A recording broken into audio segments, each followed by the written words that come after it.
规北中心拄啊上任的董事长简立中，即马逼出互诈骗集团偷用名义，伫咧网络散布投资诈骗的假消息。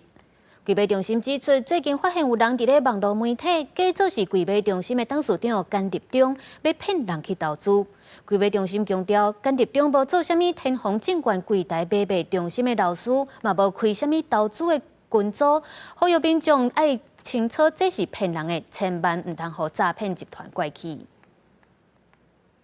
继续来看诈骗的消息，这是伫咧宜兰有掠到诈骗集团涉嫌摕人的护照去办贷款，对当中赚要甲400万的乌心钱。即马检方依照违反护照条例、甲诈欺取财等等的罪嫌，甲8嫌犯起诉，其中姓朱的主嫌还阁涉犯着强制性交罪，互检方建议爱重判22档的刑期。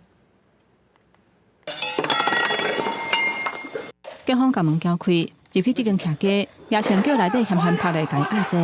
因为这间厝是一个姓朱的查甫人带头诈骗集团的据点。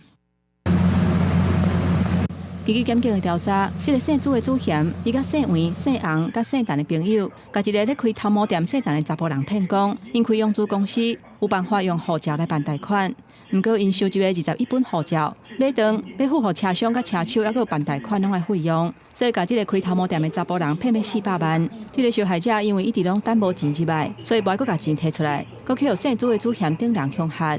像一些需求金钱恐急的国内民众啊，来匡称这个一本护照可以来贷款高达30万哦。那再来他就用两面手法，一方面将这个护照卖给诈欺集团。一方面又匡称这个可以贷款，顺便贷这个高利贷给这个需钱恐急的民众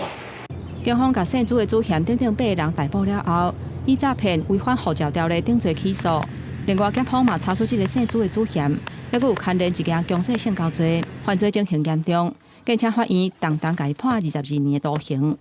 记者综合报道。